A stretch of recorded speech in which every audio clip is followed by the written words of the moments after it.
Well,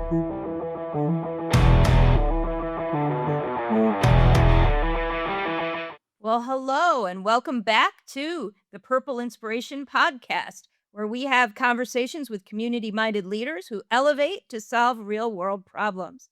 We choose common sense, courage, and purpose without political labels.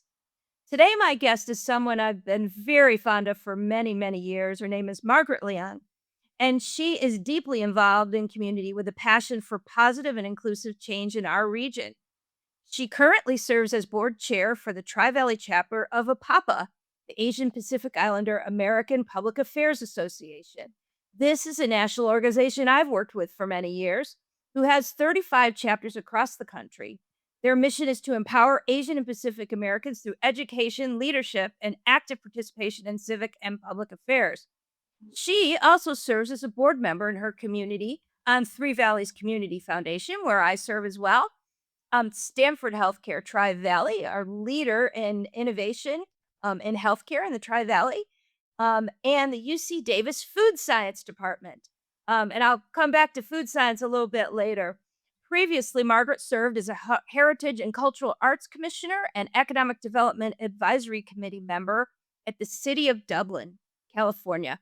She currently works as the Sales and Marketing Director for WN Foods Corporation with prior experience at Nestle, ConAgra, Vitasoy, did I say that correctly, Marco? Vitus Your Vitasoy. Vitasoy, and more. She has an MBA from the Haas School at UC Berkeley and a BS in Food Science and Nutrition from University of Davis. Most importantly, I met Margaret when she was named the Woman of the Year back in 2018 by California State Senator Steve Glazer. She also received the Mayor's Legacy Award by Dublin Mayor Melissa Hernandez in 2024. So we want to welcome Margaret to the show. Welcome, Margaret. Thank you so much for having me, Judy. I'm incredibly honored to be on your show. And we are honored to have you. So I mentioned you were Senator Glazer's Woman of the Year in 2018. You are well known and well respected for your public service, particularly in the Asian Pacific American community. At the time, I was working for Senator Glazer and honored to help out with your announcement. Tell us a little bit about the work you do at APAPA and how it's grown since then, and the things you do to mentor and engage and empower young people, especially women. Thank you very much. Yes, Judy, I remember that. And it was so very kind of you to help coordinate and make me feel assured and comfortable as a state reception when I was among the 39 other incredible women from all districts in the state of California to receive this recognition. It was truly a humbling and inspiring experience. As you mentioned, APAPA is a national 501c3 nonprofit organization with almost 25 years of history. And so far, we have about 35 chapters across the nation. I have been blessed to have the opportunity to be one of the founding members of a Papa Tri-Valley chapter. And I have served the Tri-Valley chapter for more than 10 years. Started off as a secretary, then 4 years as a board president, and 4 years as board chair. Uh, Recently, we have a new set of leadership under Marilyn Lucy as board chair and Nathan Tran as our board president.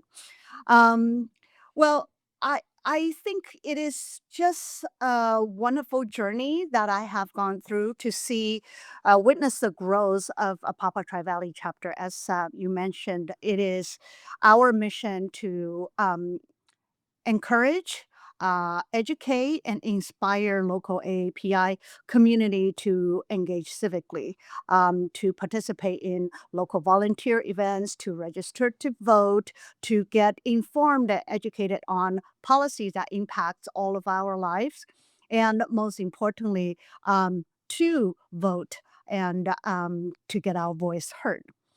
In the past, I think 8 years, I think, we have been hosting annual summer internship program where we actually selected outstanding student leaders in the region, and we place them with the elected offices where they can intern and to gain professional experiences.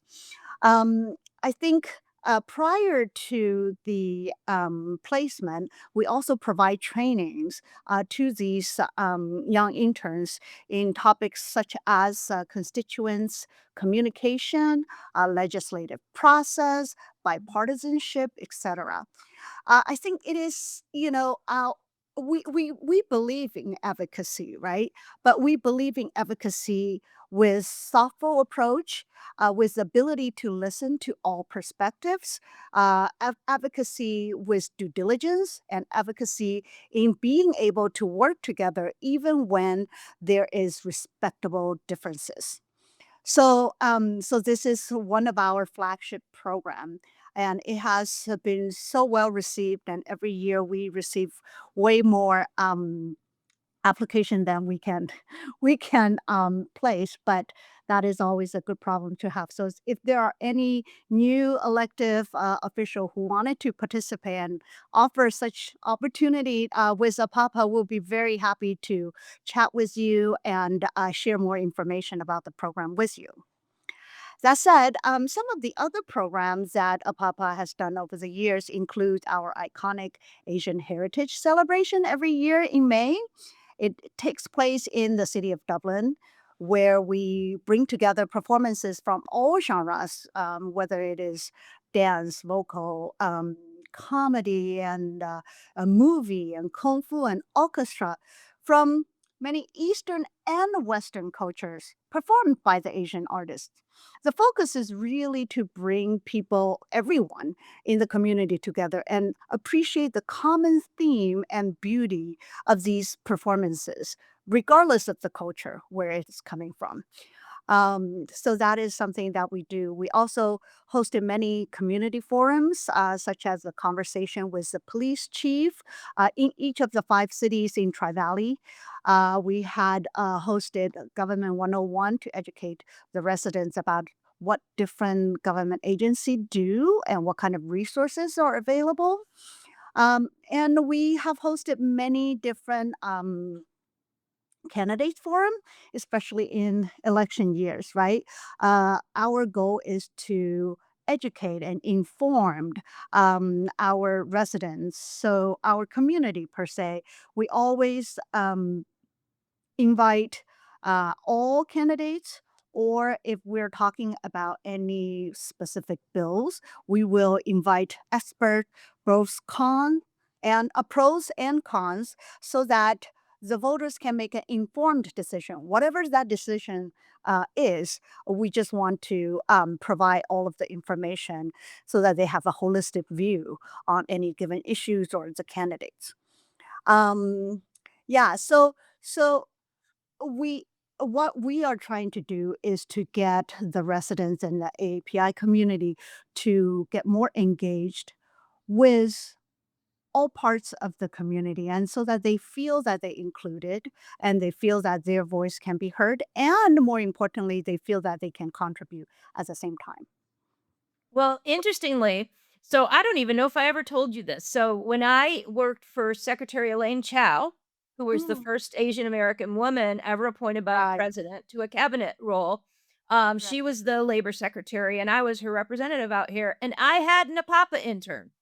Oh, wonderful. And that was 20 years ago. So your good work continues. And I know we had one in Senator Glazer's office, and they've had them in other offices in our region. So kudos to you and the great work that you're doing all across the country on that. It's just been a wonderful program. Thank Thank you you. very much. So I'm curious. I wanted to get a little bit into your background as a businesswoman, and then we'll go back a little bit to your philanthropy work. So Okay. WN Foods and Mhm. the work that you do there, I looked up WN and Yeah. it looks fascinating, the products that you have there. Tell us a little bit about that, and about being a Sure. food scientist. I, probably never told you my very best friend from high school is a food scientist. Oh, right. I tell you, I when I was brought up, I was never raised to be a food scientist. As in typical Asian family, my mom was really hoping that I will become a pharmacist. a profession that she was trained in, but she could not become a pharmacist due to the Cultural Revolution back in the days. Anyhow, so she had great hope on me, and I successfully got into UC Davis in a major biochemistry. By fate, I got an opportunity to intern at a food biochemistry lab. And that has certainly ignited a passion for me to explore different ways to improve the quality of people's life uh, via food instead of by medicine. So I decided to switching to the food science major. And so in my career, I had working many different common brand, like you mentioned, Conagra, Hormel, Nestle, Vitasoy, and whatnot. WM Foods is a company that I have worked for quite a long time. It is a family-owned business that has more than 80 years of history. It started off as a gentleman with a soy sauce recipe coming from a cow. And the company literally started at the basement of a San Francisco building. Back then, he was packing the soy sauce into condiment packets, and he served all of the local restaurants in San Francisco Chinatown. So, really, a humble beginning for this gentleman from Macau. Then, when the second generation took over, we started making sauces, and we started co-packing. So our clients can include national brands such as Hormel, such as Kraft, such as Kikkoman, um, and Anychang. Many of the regional, not regional, Asian and American brands. Then when the third generation owner took over, we started getting into private label. Private label is primarily for national retailers. So customers like, Trader Joe's, like Safeway, like Kroger's, the Walmart, you know, uh, we always joke, you go to any of those grocery stores, you're going to see our products, but you know us, but you don't know us. Um, but anyway, so this is where we are. Currently, I'm serving as the sales and marketing director for the company and hoping to bring more and more flavors to the consumers and so that great flavors can be accessible by all.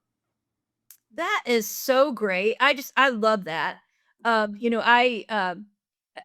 very very interested in that just because we all have a different flavor profile, right? Right, And right. now what used to be just soy sauce has turned into all of these different things. It's just fascinating to me to see all the different flavors. I enjoy them all. Well, not really the hot ones for me, but for the most part, I enjoy them all. Right. Let's talk a little bit. I know you're on the board of Stanford Healthcare Tri-Valley, which is a huge um healthcare system in our region. Mhm. Very very excellent people who work there who I enjoy. Um, Mhm. Curious though about so we work for Three Valleys Community Foundation as volunteer board members. And that's been something I know that's been very rewarding for both of us. You have a donor advisory fund there. And I Right. wonder if you could just, I know there's a lot of people who see that term, donor advised fund, and they don't really Mhm. know what it means. Could you kind of maybe give a snapshot for young people? Why would it be valuable to start a fund like this and the things that you could do with that? Well, first of all, I think we need to share a little bit about the mission of Three Valley Community Foundation, right? We all know that a community thrive when our local nonprofit organizations thrive because many of the community needs are actually being served by the local nonprofit organizations. Mhm. So Three Valley Community Foundation is really created to funnel more local philanthropy into local and regional nonprofit organizations in the Tri-Valley area. Now, having a donors advice fund, what is it is decoupling the tax and the donation, meaning that at the beginning of the year, I can set aside a certain budget, whether it is $2,000, $5,000, $10,000. I set aside a budget that I wanted to this year, I think with my income and whatnot, I would like to donate this amount of money, but I haven't decided which charity organization that I wanted to donate to. So, you can take the tax benefit already, but not necessarily you have to make the donation within that year or at that particular moment. People usually start to make donation toward the end of the year. Oh my God, it is December 30th. I gotta make some donations and whatnot. No, so this allows you to really make a thoughtful choice of which charity organization that you feel most passionate about, and you want to do some due diligence research about them, about their mission, and make your donation accordingly. So that buys you some time and give you a lot of flexibility. Second thing is that it will help you to maximize some of the employers do donation match. There will be a specific period of time, let's say Giving Tuesday, right? The employers say, well, we match 100% of anything that any amount that you're donating to a nonprofit organization on this day, up to $1,000, up to $2,000 or whatnot. And at that time, you can simply donate it to Three Valley Community Foundation's staff fund, which is considered a nonprofit.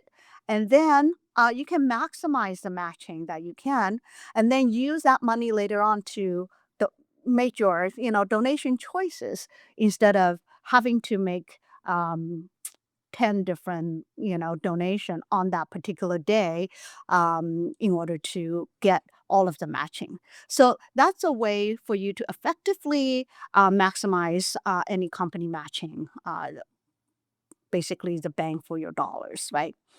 And then the third thing is that if you're donating stocks or cryptocurrency or whatnot, any of the gains will be tax free. So that way, again, you bring the most value to the donation that you make. So all in all, I think that fund or donor advised fund is just a wonderful tool for you to help maximize your philanthropic efforts. And I'm not an expert in finance, so if you would like to find out more about this, please check our website or talk to a financial advisor. I'm sure they can share more information about it. Well, great. So that for the people who are listening, Three Valleys Community Foundation is 3vcf.org. That's Three Valleys Community Foundation. And I'll just give you a little snapshot. So we do cover from Alamo, California, all the way down to Livermore, California. So 5 cities and a lot of unincorporated areas in both Contra Costa and Alameda County. So a fabulous organization. I have become a great cheerleader Yes, for as well as a board member. So very totally. very good. So let's go to kind of one of the things that we really want to value and really want to emphasize on our podcast is about building consensus and coming together. And you talked about that a little bit with a papa. What's your philosophy? What are the tools that you use if you're California is a contentious place sometimes, and you kind of never know. You just talked about the strike in, with the Dublin school teachers, and there's differences of opinion, and there's different sides, and there's some information's true, and some information isn't. What's the best way to build consensus, and what's the best way to solve a problem like that that impacts our kids or impacts our community? Well, yes, this is a $1 million question, right? Especially in today's society, we hear so much divisive rhetorics, everywhere, and so having this opportunity to actually serve in the community is one of the most humbling experience because it gives me like a glimpse of just how much effort from all corners of the community that people have to come together in order to make our region to thrive, right? So many people are doing their part to bring consensus. I am learning every day as I'm working with different group of people. To me, I think working with different stakeholder, it is key to really focus on the common goal and common ground. A lot of the time, we lose sight of uh, the beginning of our conversation, right? The beginning of the conversation may be, okay, we want to achieve this, or we want to bring the best education for our students, for example. But we may have different approach. We may have different ways of uh, allocating resources or whatnot. But as we pursue our conversation, sometimes we lose sight of our goal. And I think it is very important to focus on the common goal and the common ground. At the end of the day, we all want the same thing. We want a region that's buzzing with economic growth. We want vibrant with cultural enrichment. We want to have a community that's safe from crime, and we want to allow all members in the community to thrive. But so times like this, we need to step away from the rhetoric that get in the way of understanding the issues. Acknowledge the difference. It is important that we acknowledge the difference, but focus on the common ground. That's what we teach our interns, right? To have a holistic view, and it kind of echoes your definition of purple, right? In this podcast, you really to have a holistic view, even when we have different approaches. But if we keep ourselves fixated on the end goals for the community that we want to live in, then we'll always find a way to resolve issues that if we can brainstorm together, be solution oriented. You'll be surprised. We'll find resources in places that we never knew existed, or we can foster collaboration that can achieve more with less, right? We can redirect resources based on different priorities or urgencies. And, so ended up we may have a win-win-win-win-win situation instead of, the other way around. So I think it just communication, focus on the common ground, and really we need to believe in the strengths of our community that there will be resources coming from all corners of the community.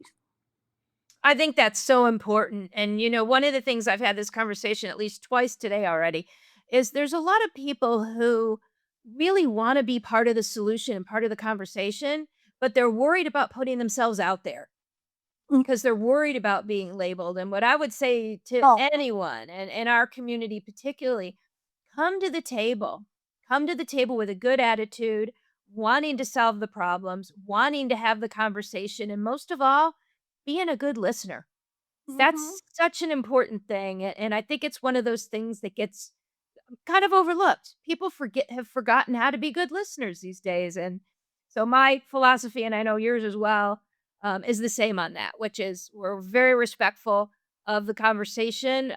We may not always agree on every single thing, but in the end, we've got to come together for the best of our community. Totally, totally. So, so I thank you today, Margaret. Thank you so much for being with me. I have so enjoyed our friendship over the years and always admired you for all the great work you've done. So thank you so much for everything you do in our community. Judy, you have been a role model for all of us, and I really look up to you. And it's an honor to actually get to work with you. And I truly treasure our friendship through the years. Well, I was going to say the same thing about you. You're the one that I look up to. So there we are. That's how we solve problems. We Mutual listen to respect. one another and we enjoy each other. Right, right. Totally, totally. Thank you very much again for having me. All right. Take All care. right. Bye-bye. Bye bye.